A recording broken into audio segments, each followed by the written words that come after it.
Teman-teman, tadi malam kita sudah mencoba untuk masuk ke dalam apa itu kesentosaan batin, apa itu ketenangan batin yang menjadi yang menjadi manifestasi dari damai sejahtera oleh Roh Kudus,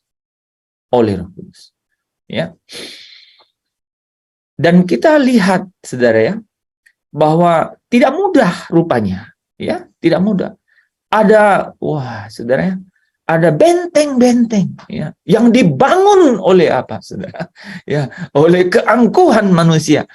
Bukan hanya keangkuhan manusia. Saya mau katakan, saudara, malam hari ini kita bicara yang santai-santai, agak rileks gitu bahwa ada hal-hal yang memang menjadi naluri manusia gitu. Saudara, kalau kita dengar tadi malam cerita mengenai Petrus, kami telah meninggalkan segala sesuatu dan mengikut Engkau. Dia tinggalkan segala sesuatunya. Terus kami bisa dapat apa? Apa yang kami bisa peroleh, katanya. Petrus sudah lihat pemulihan. Ketika Yesus katakan, apakah engkau mengasihi aku? Sampai 3 kali. Dia melihat pemulihan dirinya dari penyangkalan dan diterima. Itu karena dia punya naluri manusia itu. Ibu Zebedeus, saudara, sampai sujud, dibilang sujud minta duduk di sebelah kiri, sebelah kanan untuk anaknya. Kita tidak jarang, saudara, sampai sujud-sujud untuk mendapatkan hal-hal yang kita perlu di dunia ini. Nggak apa-apalah, asal ku dapat ini. Itu adalah ilustrasi, gambaran bahwa naluri kemanusiaan kita itu inginnya tuh nyaman memang di sini, sehingga Petrus tidak mau membiarkan sang raja, sang yang dia andalkan ini untuk melepaskan dia dari cengkraman masyarakat Yahudi, keadaan yang membuat mereka waktu itu dalam keadaan yang tidak nyaman. Dia tidak mau membiarkan itu terjadi. Dia ingin supaya keadaan nyaman itu terjadi segera. Dan di sini, di bumi ini, sering saya sebutnya, orang sering mencari Firdaus, inginnya di sini. Maunya Firdaus di sini. Tetapi orang percaya, perhentiannya tidak boleh di sini. Ini adalah tempat sementara. Ini tempat yang penuh kepalsuan, katanya, kan? Gitu. Ini harus jadi tempat hanya sementara. Dan bagi orang percaya, bukan hanya ini tempat sementara, tapi ini adalah gelanggang pertandingan. Dunia ini bukanlah panggung sandiwara, tapi harus menjadi gelanggang pertandingan, gitu. Memang harus di set up di dalam.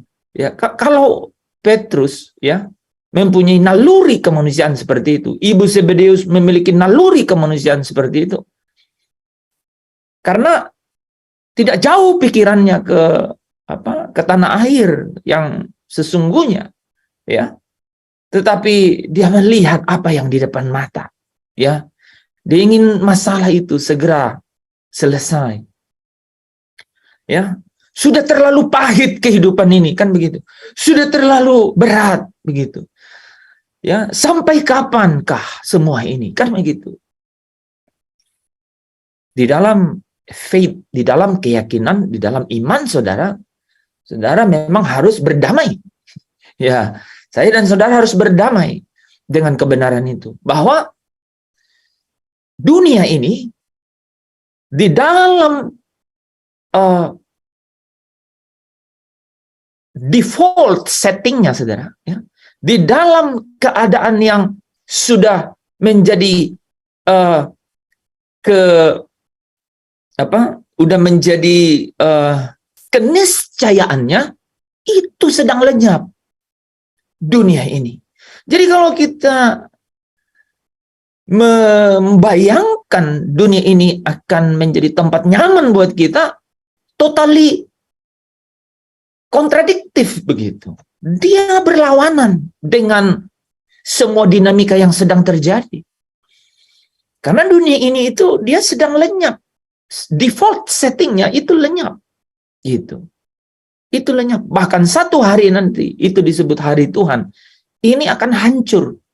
Langit, unsur-unsur yang ada di langit dan bumi akan lenyap. 2 Petrus pasal 3. Jadi dia punya apa, saudara? Keniscayaan. Going to be perish. Akan jadi hancur. Itu kalau saudara punya keyakinan di dalam kebenaran mengenai firman-Nya, perkataannya Kristus, maka dari rohmu akan berkata, no, ini akan hancur. Tidak mungkin nyaman ada di sini. Firdaus tidak di sini. Ya, saudara, Firdaus itu bukan berkorelasi dengan satu lokasi fisik. Lokasi fisik, bukan, saudara. Tapi merupakan suatu suasana. Gitu ya. Suasana. Itu Firdaus itu bisa dikaitkan dengan pangkuan Abraham. Atau di sebelah kanan. Gitu ya. Itu keadaan yang nyaman. Ya. Nah, Firdaus bukan di sini. Bagi orang percaya yang menerima kebenaran bahwa dunia ini ya sedang lenyap dengan segala keinginannya. Ya. Terasa dunia ini hampa fana, tiada bermakna, semua kelabu, yang elok pun semu. Ya. Jadi this is the fact. Ini adalah fakta, realitas. Itu kita harus katakan. Dan saudara tidak bisa filsafat dunia, motivasi manusia yang bisa mempengaruhi jiwa kita untuk itu, bukan. Dia nggak bisa, dia nggak kuat, ya. Dia nggak kuat, ya. Kalaupun sempat, gitu, saudara ya, sempat. Ketika dia ditawarkan dengan pembanding lain, yaitu apa? Kemewahan, ya, dan semua segala sesuatu yang berhubungan dengan ya kemegahan dunia ini, itu luntur sesaat. Seketika dia luntur, saudara. Tapi kalau itu berasal dari kebenaran firman, maka engkau akan diberikan kekuatan. Karena dia hidup. Gitu. Dia berkuasa. Firman itu dia hidup. Dia tidak cuma bahas hidup yang sekarang, bahkan yang ada di dalam dunia orang mati. Gitu ya. Tapi dia berbicara mengenai hidup selama-lamanya, gitu, ya. Dan dia tidak bicara hanya mengenai motivasi belaka, begitu. Tapi dia memiliki kuasa, gitu, ya. Dia memiliki kuasa. Kuasa membuat kita apa? Mampu untuk apa? Mampu untuk bisa bereaksi totally different, sangat berbeda. Bagaimana naluri kemanusiaan itu. Saudara bisa totally bereaksi berbeda. Dan tidak seirama dengan naluri manusia. Nah, itu. Dia punya kuasa. Ya.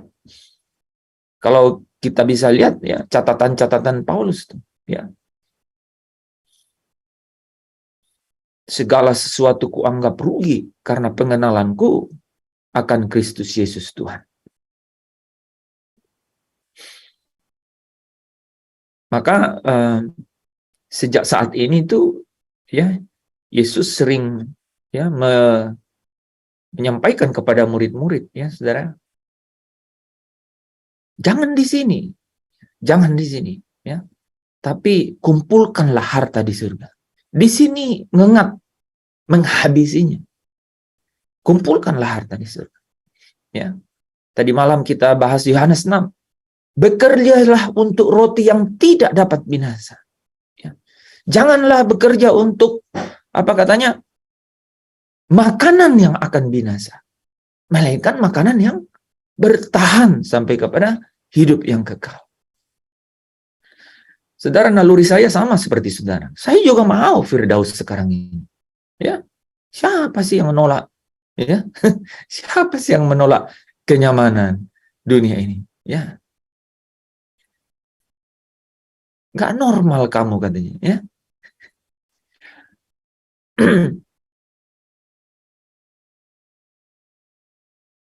tapi bagi orang percaya, sebenarnya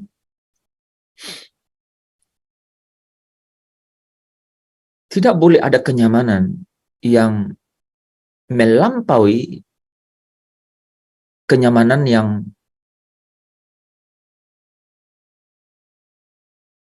menjadi obsesi kita di tanah air surgawi. Enggak boleh ada kenyamanan yang melampaui itu.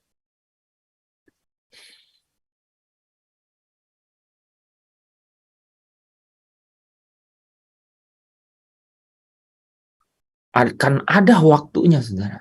Ya, segala sesuatu yang kita lihat seperti kenyamanan di dunia ini itu, dia tidak bisa berbuat apa-apa.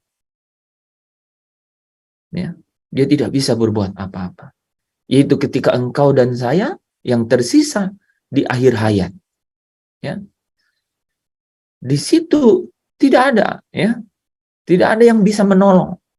Ya, semua hal yang saudara dan saya ini anggap, ya, di dunia ini menjadi andalan, itu semua pergi dan tidak mau ikut, saudara. Ada orang yang meninggal, rumahnya ikut, tidak. Kenyamanannya ikut, nggak ada. Hartanya ikut, nggak ada. Yang kekasih-kekasihnya ikut, nggak ada. Anak yang paling mengasihinya, ada yang mau ikut, nggak ada. Bahkan pasangan yang paling mengasihinya aja, kalau misalnya, ya, pasangannya meninggal, terus tiba-tiba, ya, mau dikubur langsung hidup-hidup masuk. Coba tawarin kalau ada teman-teman yang pelayanan di, ya, di kedukaannya, nggak ada, nggak ada. Itu, mohon maaf, bukan bukan tidak, tentu saja ada, ya, tentu saja sungguh-sungguh ada perasaan terhilang. Tapi apakah perasaan terhilang itu kemudian berubah menjadi mau benar-benar ikut bersamanya? Ya, pasti kita bisa lihat bahwa satu akhir nanti tidak ada apa-apa yang kita bisa andalkan, ya, kecuali apa, saudara? Yang menjemput saya dan saudara. Nah, penjemputan ini harus maha agung. Jadi yang kita harus pikirkan adalah acara penjemputan, bukan acara penguburan. Kenyamanan dunia terbatas sampai pada acara pengantaran. Wah, di antar ambulans mungkin 3, ya.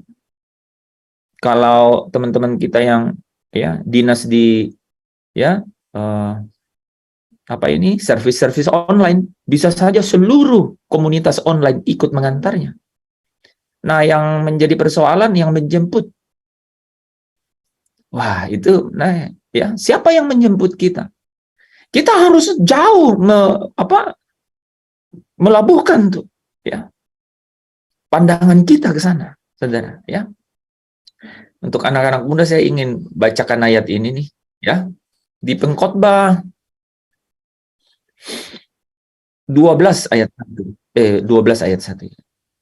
Pengkhotbah 12 ayat 1.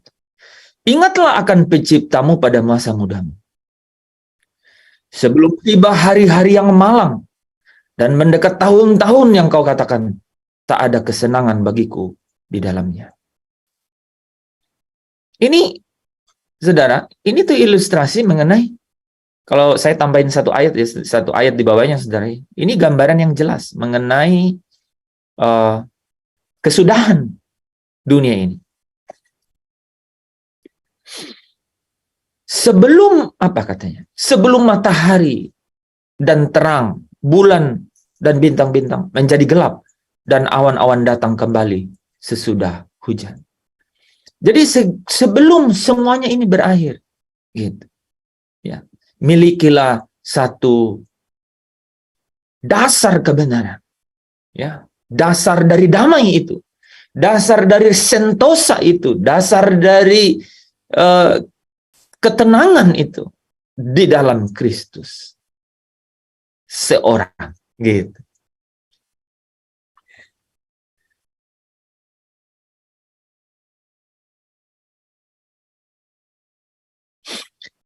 Kan lagunya tadi bilang begitu ya. Sabdamu bagai air yang mengalir, basahi panas terik di hatiku. Itu. Saudara pasti punya orientasi yang kaya sekali dengan perkataan-perkataan Kristus, kan? Itu. Apa yang dimaksud dengan lirik itu, tuh ya? Menerangi semua jalanku, ku rasakan tentramnya hatiku. Nanti refnya kita ulang setelah kita cukup dengan kebenaran-kebenaran yang kita dengar ya. Teman-teman pasti ingat ilustrasi mengenai petani yang ya sedang menggarap ladang dan menemukan harta terpendam. Nah, itu menarik ya. Mari kita baca ya di Matius 13 ya.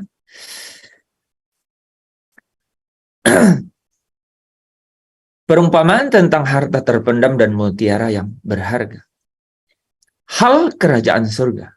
Jadi ini memang hal kerajaan surga. Seumpama harta yang terpendam di dalam ladang yang ditemukan orang, lalu dipendamkannya lagi. Oleh sebab sukacitanya, pergilah ia menjual seluruh miliknya lalu membeli ladang itu. Itu seorang petani. Ya. Demikian pula hal kerajaan surga itu seumpama seorang pedagang yang mencari mutiara yang indah. Setelah ditemukan mutiara yang sangat berharga, ia pun pergi menjual seluruh miliknya lalu membeli mutiara itu. Jadi kalau saudara perhatikan, menjual seluruh miliknya lalu membeli ladang itu. Seluruh miliknya lalu membeli mutiara itu.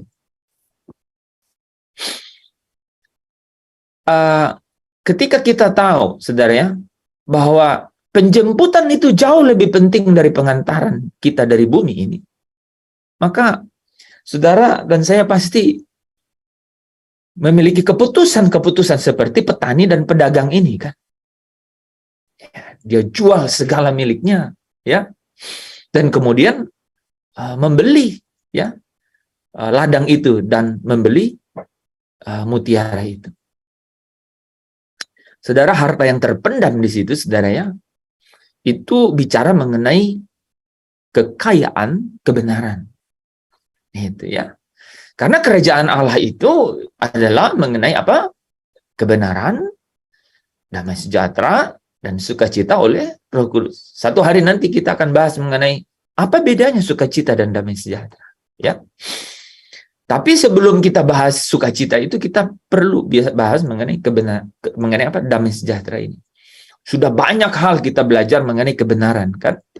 Harta terpendam itu kebenaran, saudara. Kebenaran firman. Seorang pedagang yang menemukan mutiara tidak dengan mudah, ya. Harus pergi berpetualang pastinya. Ya. Petani menemukan harta terpendam, bagaimana? Ya, pasti tidak seketika, pasti memiliki apa, saudara? Pasti perlu usaha yang ya, yang Paulus menyebutnya niat yang kuat. Ya, niat yang kuat. Berusaha itu niat yang kuat. Ya. Untuk benar-benar mencari kedamaian atau ketenangan atau kesentosaan batin yang sejati itu. Ya. Bukan di bumi ini, ya, bukan di dunia ini, ya. Karena dunia ini fana, hampa, ya, dan tak bermakna, begitu kan? Dunia ini lenyap, suatu keniscayaan, satu hari akan hancur. Saudara tidak dapat, ya, menetapkan, ya, orientasi kenyamanan di bumi ini. Memang harus memilih, ya, kita harus memilih. Nah, kita harus mengenal rancangan damai sejahtera yang sumbernya dari Allah itu. Ya. Kita harus mengenal rancangan damai sejahtera itu. Kita sudah belajar ya bahwa damai sejahtera dari Allah itu ya adalah damai sejahtera yang ada di dalam Kristus Yesus. Ya. Yaitu penyertaan melalui Kristus Yesus, ya. Damai sejahtera ya, yang melampaui segala akal itu akan memelihara kamu di dalam Kristus Yesus. Tetapi kemarin kita udah bahas kan, bahwa untuk mengenal dan mengetahui itu, rancangan Allah, ya, rancangan damai sejahtera Allah di dalam Yesus Kristus ini pasti seperti tingginya langit di atas bumi. Tingginya langit dari bumi. Ya. Bahkan orang-orang yang saleh, saudara tahu Ayub, ya, Allah menggagalkan banyak rencana Ayub hanya untuk supaya Ayub berkata, aku tahu, ya, hanya dari orang, ya, sebelumnya aku tahu mengenai engkau, tapi sekarang aku sendiri mengetahui tentang engkau. Ya, dan dia berkata bahwa aku tahu bahwa engkau sanggup melakukan segala sesuatu dan tidak ada rencanamu yang gagal.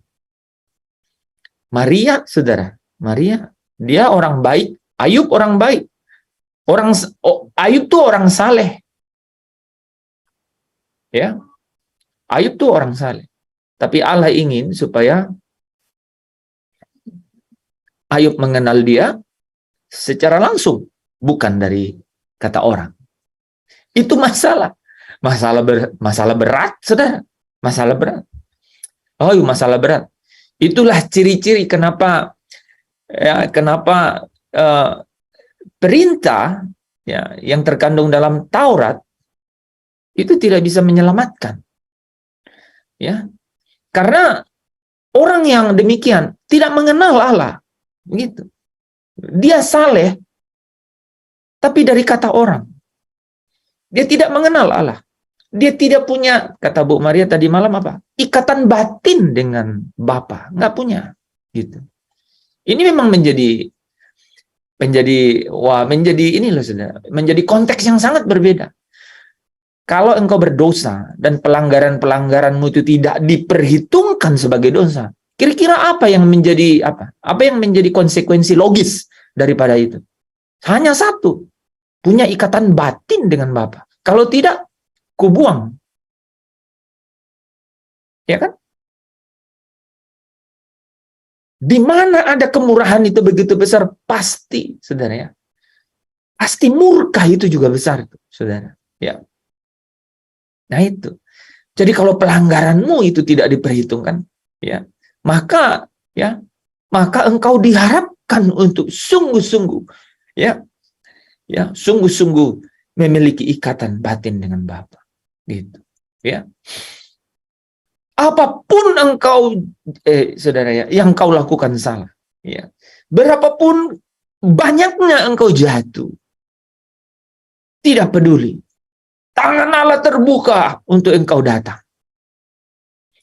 Kalau di dalam kekayaan kesabarannya itu, ya, kekayaan kemurahannya itu begitu besar, begitu. Kira-kira konsekuensi yang paling logis apa, saudara? Hanya satu. Bapa ingin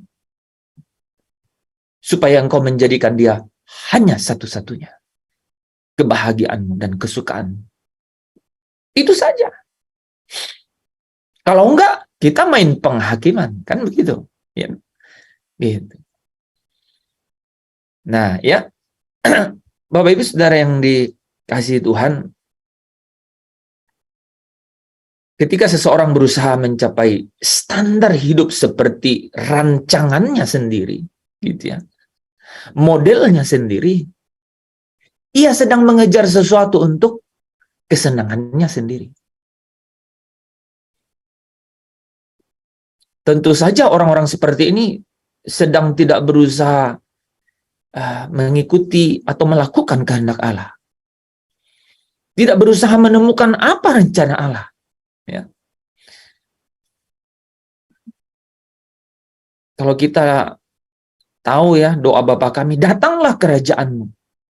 Orang-orang Kristen seperti itu, ya, ketika dia berdoa datanglah kerajaanmu, dia tidak sesungguhnya meyakini apa yang dia katakan, ya, karena pada dasarnya dia berjuang, gitu ya, untuk mendirikan kerajaannya sendiri.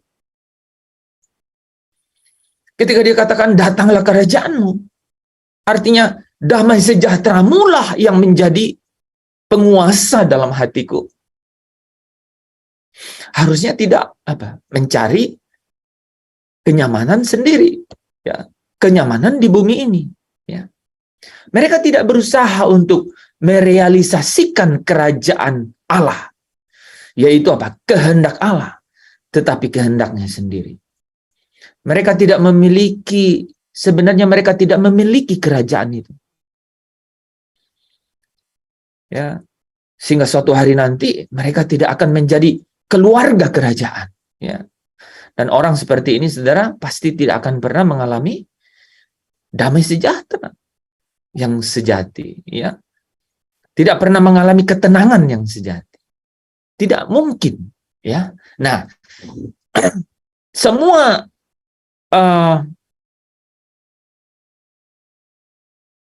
narasi-narasi itu, Bapak Ibu, ya, itu membawa kita kepada, ya, bahwa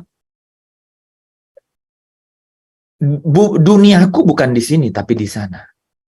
Itu memang harus, saudara tahu, itu harus berkali-kali, harus mungkin seumur hidup kita benar-benar harus, ya,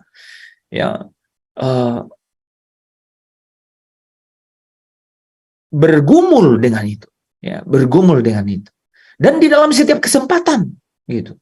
Saudara kalau tidak punya kesempatan untuk bergumul tentang itu, ya, tidak terjadi apa-apa karena tidak ada pergumulan, ya. Tidak ada pergulatan yang menghasilkan kemenangan, begitu. Hanya kemenangan-kemenangan yang kemudian akan terukir, gitu, menjadi kemuliaan-kemuliaan, gitu, yang menjadi karakter, begitu, dalam diri kita. Nah, malam hari ini saya ingin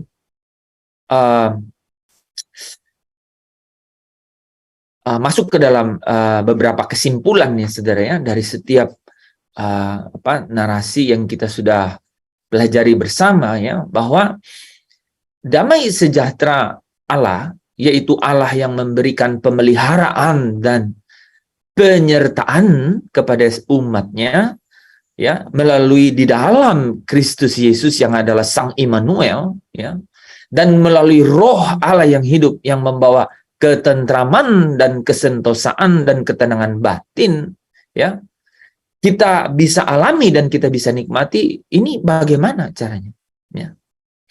Nah, kita sudah belajar mengenai yang pertama kemarin, kan, bahwa kita tidak mengharapkan keadaan yang tidak bermasalah, gitu, ya. Kalau ada masalah, jangan fokus ke masalah. Ini yang menjadi konteks di sini, ya. Jadi tidak mengharapkan keadaan tidak bermasalah itu artinya apa? Jangan sampai kita terorientasi kepada menyelesaikan masalah itu dan kita ingin masalah itu hanya kalau masalah itu tidak hadir lagi atau selesai, barulah kita bisa merasa tenang, bisa merasa sentosa. Ya, hal ini yang kita harus benar-benar pahami, bahwa setiap pencobaan, ya, setiap penderitaan, ya, itu akan, ya, dipakai Tuhan untuk menjadi gelanggang pertandingan supaya saudara dan saya bertumbuh. Bukan hanya bertumbuh jadi lebat, tapi berbuah. Ya. Ketika kita menghadapi keadaan di mana ada sesuatu belum terselesaikan, ya, belum terpenuhi, belum ada secara materi, gitu, ya. Misalnya nggak ada kulkas. Kayaknya tidak damai itu hidupnya kalau nggak ada kulkas, gitu. Sampai ya udah, gimana caranya supaya beli kulkas, gitu, ya.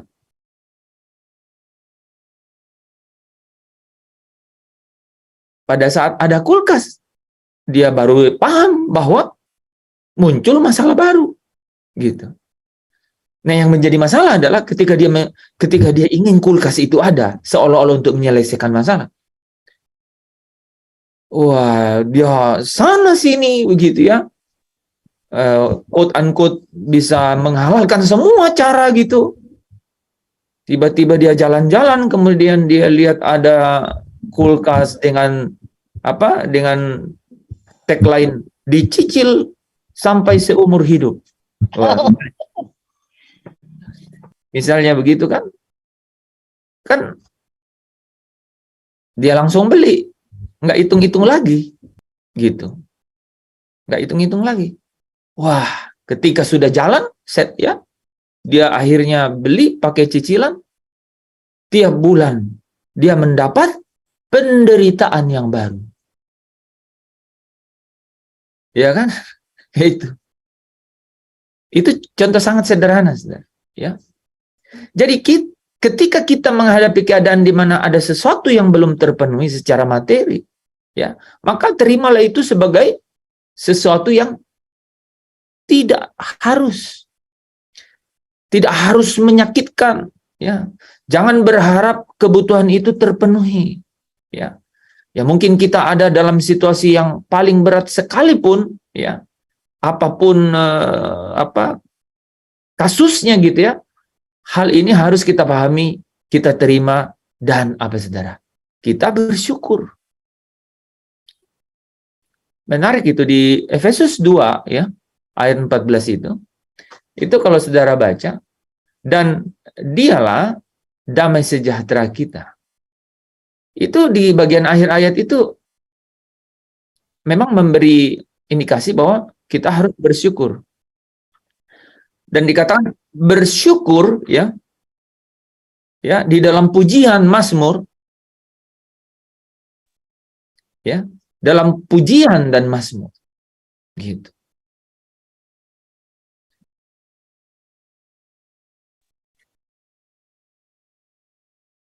Ya itu, jadi bagaimana supaya kita mensyukuri gitu ya.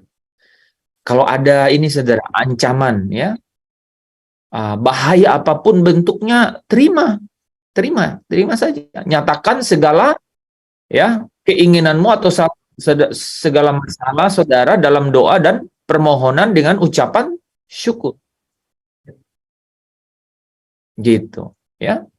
Jadi jangan dianggap itu jadi masalah gitu. Nah, tapi saudara harus taruh dalam hati bahwa ancaman yang tidak boleh kita terima gitu, itu adalah kalau kita berpikir, wah, neraka itu adalah ancaman. Iya, betul. Saudara jangan sampai ditolak Allah. Itu yang harus kita jadikan ancaman satu-satunya. Jadi saudara, ancaman itu memang ada. Dan selalu ada. Dan faktanya pun ada.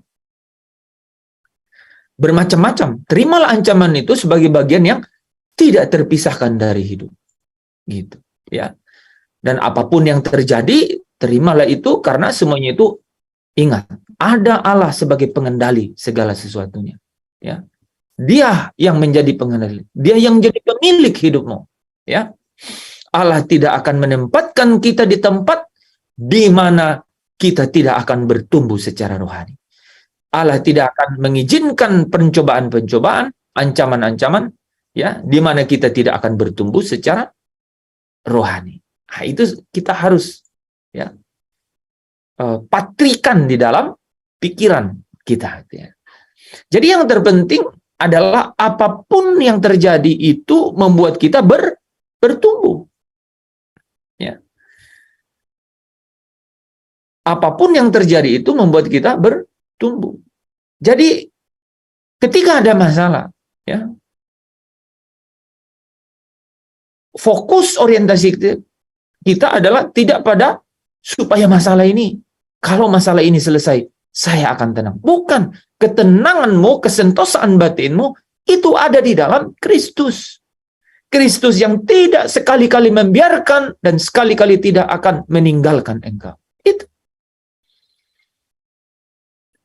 Penyertaannya sempurna. Kalau ada masalah, kalau ada ancaman, kalau ada hal-hal yang mengimpit, ingat, ya, semua itu untuk membuat kita bertumbuh secara rohani. Masalah-masalah hidup ini bisa memberikan kita ini, saudara. Ya, saya sebutnya nutrisi. Ya, saudara tahu ya, nutrisi. Saudara bisa makan ya karbohidrat, ya, yang bahan pokok, tapi saudara perlu vitamin. Ini vitamin, ini nutrisi. Masalah-masalah ini jadi nutrisi sehingga kita bertumbuh, ya, dan kembali ke dalam rancangan Allah yang semula, menjadi umat Allah yang terpilih, ya. Ya, dan dalam batiniah kita ada kemerdekaan, ketenangan, yaitu damai sejahtera yang melampaui akal itu. Saudara, banyak orang saat ini yang ada di dalam keadaan-keadaan seperti ini, ya,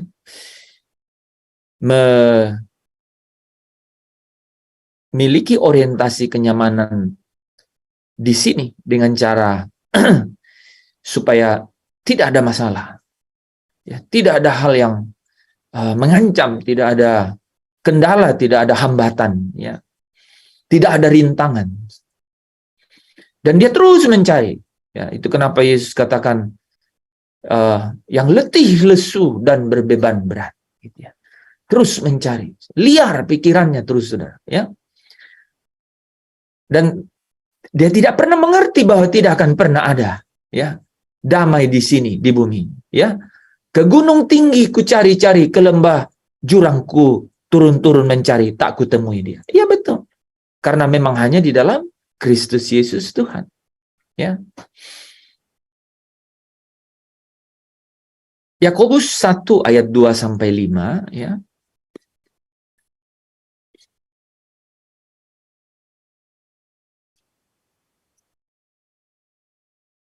Berkata, saudara-saudaraku, anggaplah sebagai suatu kebahagiaan. Anggaplah sebagai satu kebahagiaan apabila kamu jatuh ke dalam berbagai-bagai pencobaan. Sebab kamu tahu bahwa ujian terhadap imanmu itu menghasilkan ketekunan. Dan biarlah ketekunan itu memperoleh buah yang matang, supaya kamu menjadi sempurna dan utuh dan tak kekurangan suatu apapun. Tetapi apabila di antara kamu ada yang kekurangan hikmat, hendaklah ia memintanya kepada Allah, yang memberikan kepada semua orang dengan murah hati dan dengan tidak membangkit-bangkit. Maka hal itu akan diberikannya. Ini mirip dengan yang di 1 Petrus 5 ayat 1 Petrus 1 ayat 5-7. Yaitu kamu yang dipelihara dalam kekuatan Allah karena imanmu. Sementara kamu menantikan keselamatan yang telah tersedia untuk dinyatakan pada zaman akhir. Dikatakan apa? Bergembiralah akan hal itu. Sekalipun sekarang ini kamu seketika harus berduka cita oleh berbagai-bagai pencobaan. Maksud semuanya itu adalah untuk membuktikan kemurnian imanmu, yang jauh lebih tinggi nilainya dari emas yang fana, yang diuji kemurniannya dengan api, sehingga kamu memperoleh puji-pujian dan kemuliaan dan kehormatan pada hari Yesus Kristus menyatakan dirinya. Saudara, setiap, ya, pencobaan, ya, setiap masalah, setiap ancaman, hambatan, rintangan, itu, ya, firman Tuhan berkata apa? Anggaplah suatu kebahagiaan, ya. Dalam 1 Petrus dikatakan apa? Bergembiralah. Kenapa demikian? Karena apa, saudara? Karena kita tahu bahwa Allah mengendalikan segala sesuatu dan semua hal-hal itu diizinkan Allah untuk satu tujuan, ya, supaya saudara dan saya bertumbuh. Bertumbuh apanya, saudara?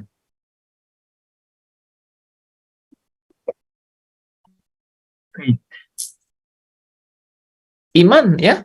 Dua bagian Yakobus tadi dan Petrus dua-duanya sama, ya. Iman, ya. Diuji kemurniannya. Gitu. Diuji kemurniannya, ya. Jadi ketenangan, gitu ya, ketenangan yang sejati itu adalah kita bisa nikmati ketika kita tidak dalam pemahaman bahwa hanya bisa ada kalau apa?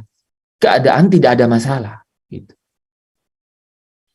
Sebaliknya harus saudara lihat bahwa masalah, ancaman, ya, rintangan itu apa? Anggaplah sebagai kebahagiaan.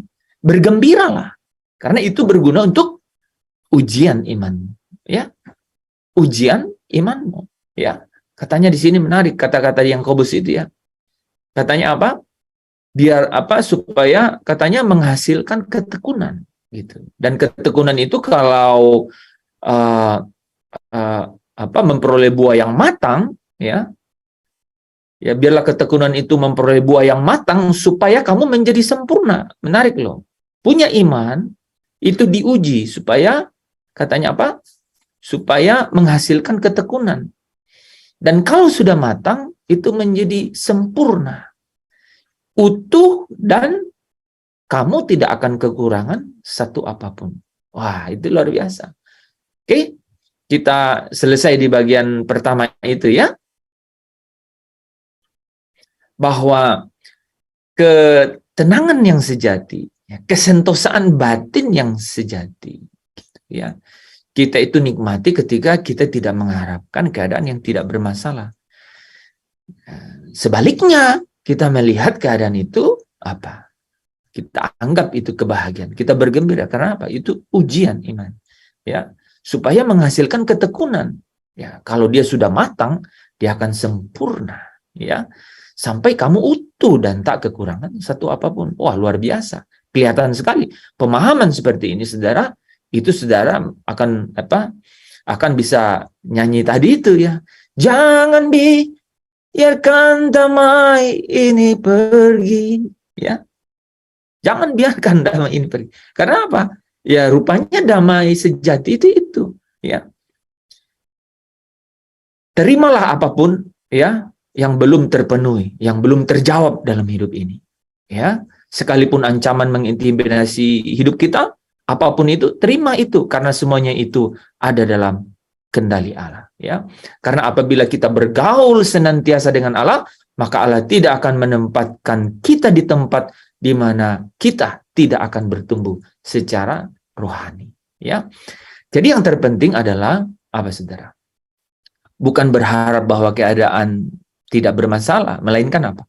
Apapun yang terjadi itu dapat membuat kita bertumbuh, ya.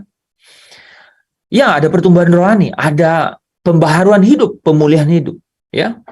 Yang dari satu kemuliaan kepada kemuliaan yang lebih besar. Ya, apapun keadaan atau masalah-masalah dalam hidup ini akan menjadi apa? Nutrisi, ya. Dalam apa? Dalam pertumbuhan. Ya, saudara, tubuh perlu vitamin gitu ya. Perlu vitamin ya. Tanaman tuh perlu nutrisi untuk dia bertumbuh sehingga kita bertumbuh dan kembali ke dalam apa? Ini rancangannya Allah. Rancangan damai sejahteranya Allah. Yaitu menjadi umat Allah ya. Ya, yang apa? Yang menjadi sempurna ya. Menjadi sempurna. Sama seperti Kristus sempurna. Ya. Sama seperti Paulus menjadi sempurna, gitu ya. Semua itu dapat dipakai Allah untuk mendewasakan kita sebagai anak-anak Allah, ya, yang pada akhirnya menjadikan kita sebagai apa, saudara? Ya, imam, raja yang akan memerintah bersama dengan Kristus dalam kerajaannya. Jadi ada perjalanan pertumbuhan rohani itu, ya. Lihatlah ya keadaan di sekelilingmu, ya, masalah, ancaman, ya, rintangan, ya, hal-hal yang belum selesai, bahwa itu adalah for my spiritual growth, ya, pertumbuhan rohani. Itu untuk apa? Ujian iman, gitu, ya, supaya apa? Menghasilkan ketekunan. Dan kalau buahnya sudah matang, dia menjadi sempurna, supaya kamu kedapatan utuh dan tidak kekurangan satu apapun. Hal ini mungkin ya kita sering gumuli ya hari-hari hidup kita, saudara ya. Mungkin hidup kita banyak cacat, kekurangan, tapi yang penting hidup rohani kita tetap bertumbuh, ya. Dan bisa ya kemarin kita terus belajar untuk bisa bertumbuh. Wah, kalau bisa nih ya, kita bisa mengajar orang lain ya. Kita bisa membawa orang lain, membimbing orang lain kepada pemulihan ya, kepada kebenaran ya. Nah, saudara, dalam hidup ini janganlah menuntut keadaan yang berubah. Ya. Dunia ini seperti saya katakan dalam keniscayaannya menuju kepada apa? Kehancuran, gitu Ya, itu default settingnya, lenyap, ya, lenyap, ya. 2 Petrus pasal 3, dia akan lenyap. Langit, semua unsur-unsur langit, bumi akan lenyap. Tetapi engkau yang ditempatkan kudus, tak bercacat dan tak bercelah, yang menjadi anak Allah, ya, engkau harus terus, engkau tidak boleh seirama dengan dunia itu, ya. Janganlah engkau serupa dengan dunia itu, ya. Tapi berubahlah oleh pembaharuan budimu. Dan itu akan mengubah cara pandang kita terhadap keadaan yang ada. Bahwa Allah yang mengendalikan segala sesuatu. Allah bekerja dalam segala sesuatu untuk mendatangkan kebaikan bagi setiap orang yang sungguh-sungguh apa? Dengan segenap hati, dengan segenap jiwa, dengan segenap akal budi, bahkan dengan segenap kekuatan, hanya ya memberikan hidupnya bagi Tuhan. Karena engkau sudah ditebus, engkau sudah dibeli dan lunas dibayar. Ya. Itu menarik ya, ada 1 Korintus 7 ayat 20 dan ada 1 Korintus 6 ayat 19 ya. Di ayat yang sama itu menarik tuh Saudara, bahwa dia katakan maka muliakanlah Allah ya dengan tubuhmu. Tapi di ayat lain, kalimat lanjutnya, jangan menjadi hamba manusia. Ya, jangan menjadi hamba manusia. Ya, ya cara pandang kita harus berubah ya, bahwa Allah merindukan pembaruan hidup kita untuk menjadi ya manusia baru, ya manusia baru. Manusia yang terus dibaharui ya, Kolose 3 ya ayat 5 sampai 10 ya. Allah yang menjadi kesukaannya ya. Allah yang menjadi kebahagiaannya ya. Jangan serupa dengan dunia ini tapi berubahlah oleh pembaharuan budimu. Cara pandang kita jadi berubah ya. Cara pandang kita jangan mengikuti irama dunia ini. Jangan mengikuti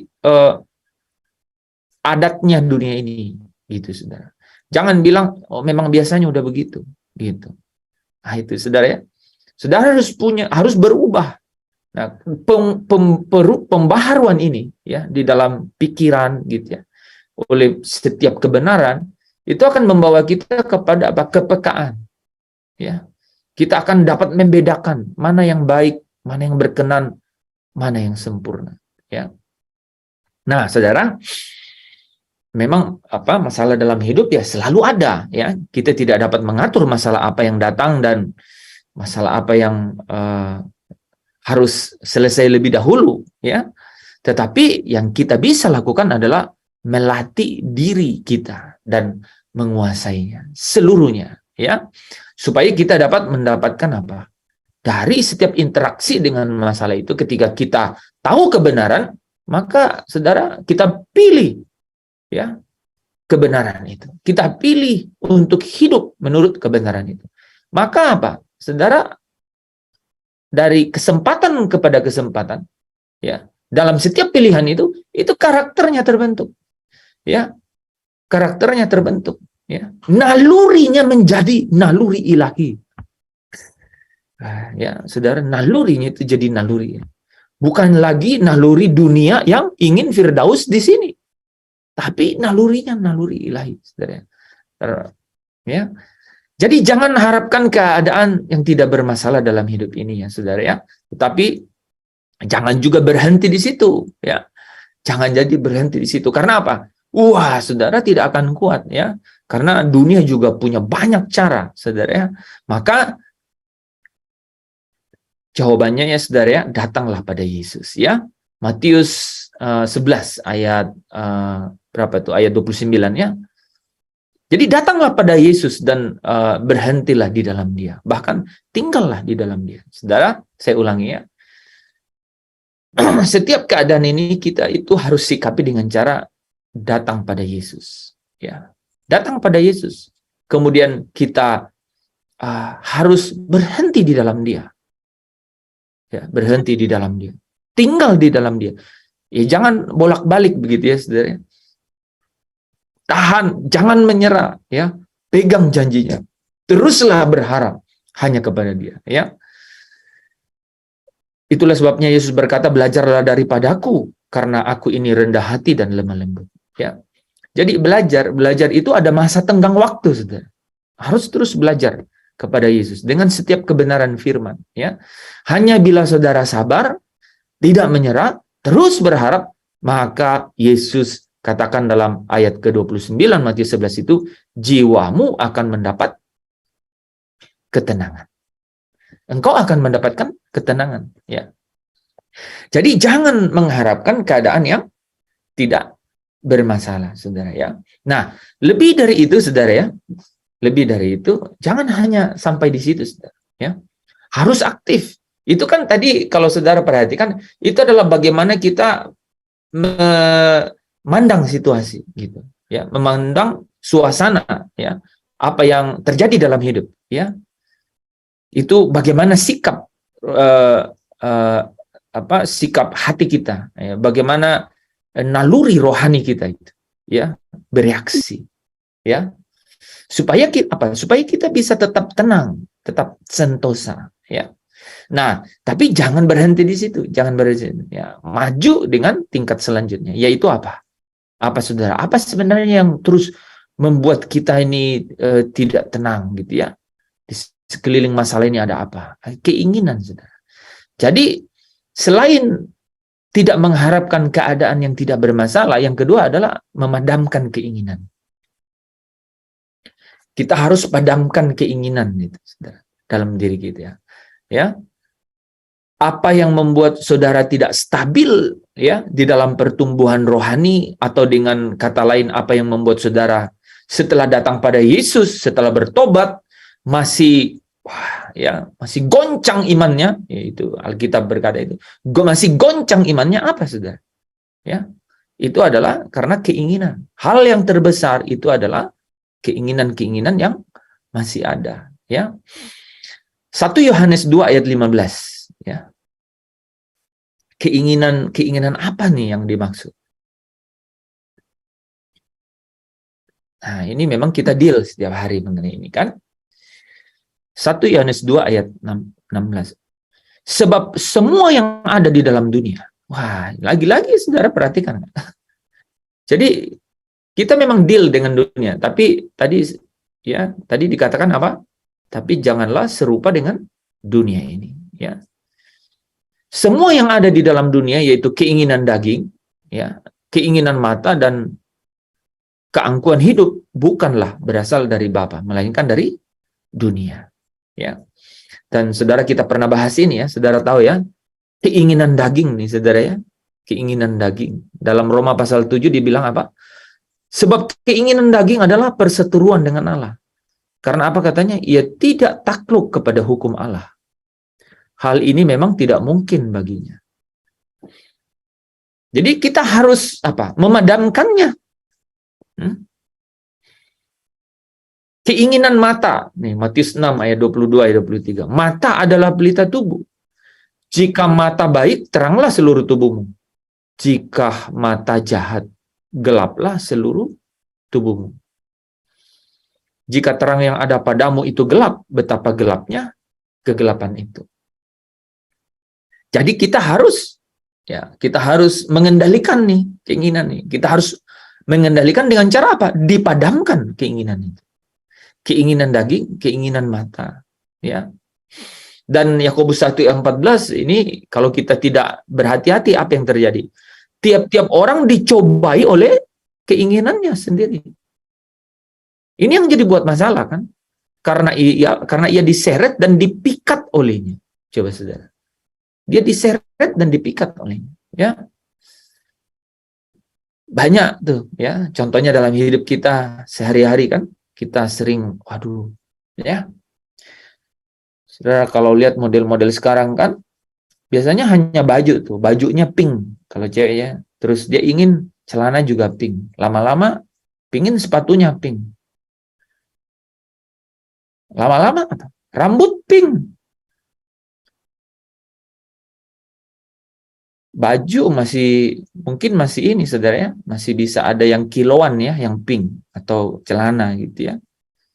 Sepatu juga. Tapi kalau rambut jadi pink dan ambil yang apa? Yang murahan, mana ada ya? Nggak ada kan saudara? Kan nggak ada pakai cat biasa gitu kan. Nah ya, wah dia berusaha ya. Kalau perlu ya, saya masih ingat ya waktu saya kuliah pernah ada teman saya itu hari itu dia nggak makan, tapi dia sempat beli ikat pinggang. Jadi dia lebih baik beli ikat pinggang itu, tapi hari itu dia nggak makan.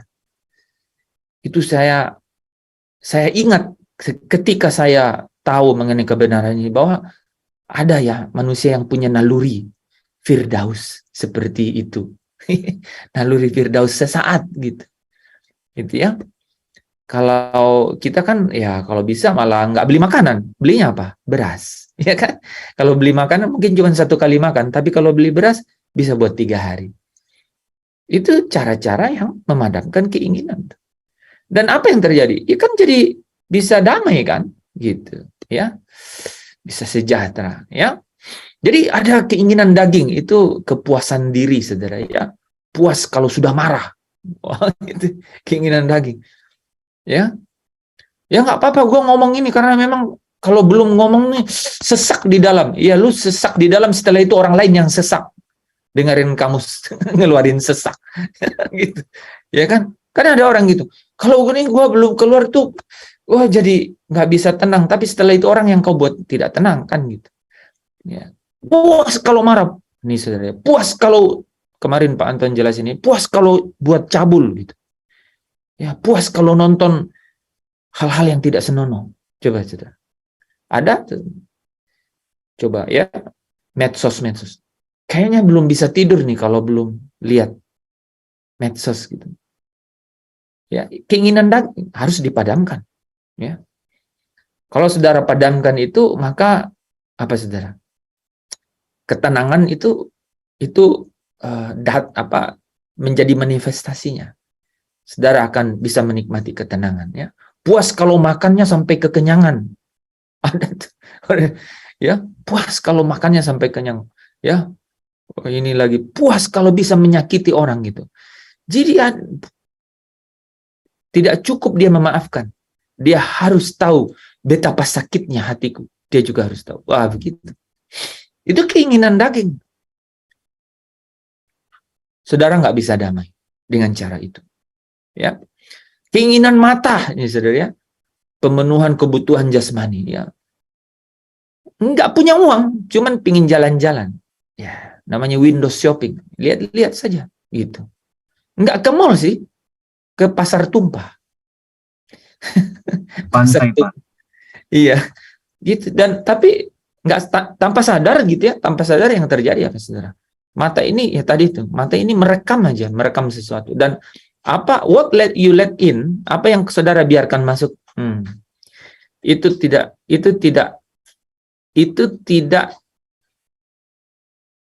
pergi begitu saja. Tapi dia pasti berimplikasi. Dia pasti berurusan dengan saudara. Berurusan. Nah, ini bermasalahnya kalau iblis memakainya ini, si provokator memakainya. Wah, itu jadi udah selesai. Saudara dapat uang nih ya, transfer. Saudara udah lewat tuh. Semua saudara udah lewat. Dan saudara ingat, itu tadi 70% diskon, yang ini 80% diskon, yang itu 65%. Saudara langsung dapat uang, saudara langsung jalan. Tanpa hitung. Sampai diskon kedua, uang sudah habis. Keangkuhan hidup adalah kehormatan yang diharapkan setiap orang. Itu naluri manusia itu ya. Orang mau supaya dihormati. Kalau nggak dihormati, dia merasa diinjak-injak. Itu. Ya kok nama saya nggak disebut ya? Itu, waduh, udah ini nggak boleh nih, ya, nggak boleh. Seumur hidup saya ini belum pernah terjadi. Itu saudara, ya, kehormatan, ya. Kadang dibeli orang, saudara ya, dengan kekuasaan, ya, pangkat, gelar, ya. Ini perhiasan, ya. Kalau nggak lengkap nih ya, kalau cowok mungkin ya ada juga ya, gitu ya. Saudara pernah lihat orang yang jalan terus kunci mobilnya atau kunci motornya dikeluarin kayak lonceng-lonceng anjing itu. Nah itu, saya nggak tahu itu apa maksudnya. Cuman kok saya punya naluri bahwa mungkin naluri keinginan keangkuhan hidup. Nah itu sederhana ya saudara. Jadi semua keinginan ini memiliki dinamika dalam tubuh manusia. Dan kalau mereka tidak berhati-hati dengan semua keinginan ini, ya itu tadi, ya. Kita terjerat di dalamnya, ya. Dikatakan tadi dalam Yakobus 1 ayat 14 apa? Diseret loh. Diseret dan dipikat. Gitu, ya. Manusia harus hati-hati. Ini yang Paulus katakan dengan si barang si barang satu ini, saudara ya, aku manusia celaka, ya kan? Saudara tahu ya, kita sudah bahas tapi sepertinya sepertinya memang tidak pernah selesai masalah itu dan tidak pernah hilang ya, insightfulness-nya ya, pencerahannya ya. Roma pasal 7 itu kan. Jadi ini yang Paulus bilang, aku manusia celaka. Jadi kalau kita bahas ini seperti ini saudara, jangan salah ya. Paulus bilang, aku manusia celaka, siapakah yang akan melepaskan aku dari tubuh maut ini? Tubuh maut ini di dalamnya ada keinginan-keinginan itu tadi. Gitu. Kenapa dia bilang begitu? Coba saudara selami ini, dia bilang apa? Sebab bukan apa yang aku kehendaki, yaitu yang baik, bukan. Yang aku perbuat, bukan. Melainkan apa yang tidak aku kehendaki, yaitu yang jahat yang aku perbuat. Apa enggak apes itu, saudara? Ya. Jadi jika aku berbuat apa yang tidak aku kehendaki, maka bukan lagi aku yang membuatnya, tetapi dosa yang diam di dalam aku. Demikianlah aku dapati hukum ini. Jika aku menghendaki berbuat apa yang baik, yang jahat itu ada padaku. Keinginan daging, ya, dia tidak takluk pada hukum Allah, karena memang tidak mungkin baginya. Jadi cara satu-satunya adalah saudara apa? Harus dipadamkan. Dengan apa? Roma 8 ayat 31 dan 32. Ya. Maka katanya kepada orang-orang Yahudi yang percaya. Jadi saudara tahu nggak? Ada orang-orang Yahudi yang percaya, ya termasuk beberapa murid kan. Orang-orang Yahudi yang percaya, ya. Jadi orang Yahudi yang tidak percaya itu ya ahli-ahli Taurat, ya, orang Farisi. Ini orang-orang Yahudi yang percaya. Jikalau kamu tetap di dalam firman-Ku, barulah kamu benar-benar adalah murid-Ku. Itu artinya apa? Engkau belajar, gitu. Engkau belajar, engkau mendengar, ya. Engkau tidak seirama dengan dunia ini. Engkau tidak punya cara pandang seperti yang dunia mau, tapi engkau terus belajar, kau benar-benar adalah muridku, gitu. Saudara pernah mendengar orang terdaftar di satu sekolah, terus kemudian dia tidak dianggap jadi murid di sekolah itu? Ya pasti pernah kan? Karena apa? Sekolah itu tidak mau, gitu ya, dengan kelakuannya itu, saudara. Ya, nah, dan kamu akan mengetahui kebenaran. Nah, ini saudara.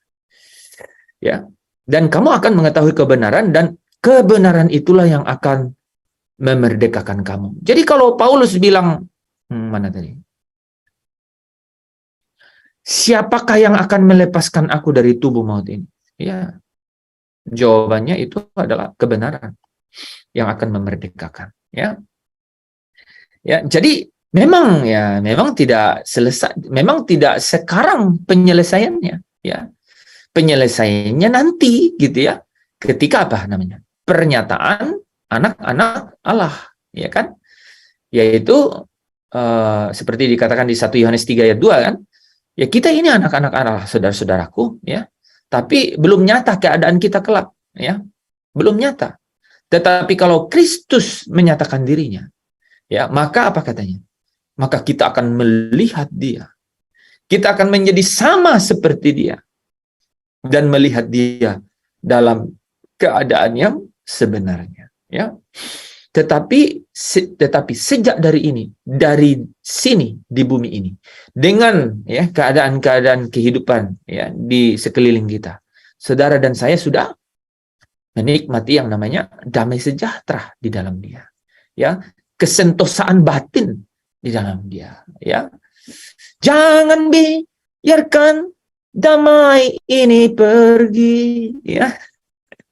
Jangan biarkan semuanya berlalu, hanya padamu Tuhan tempatku berteduh dari semua kepalsuan dunia. Saya harap malam hari ini saudara tahu mana yang palsu, ya, sehingga saudara lebih mementingkan mengenai acara penjemputan daripada acara pengantaran, ya.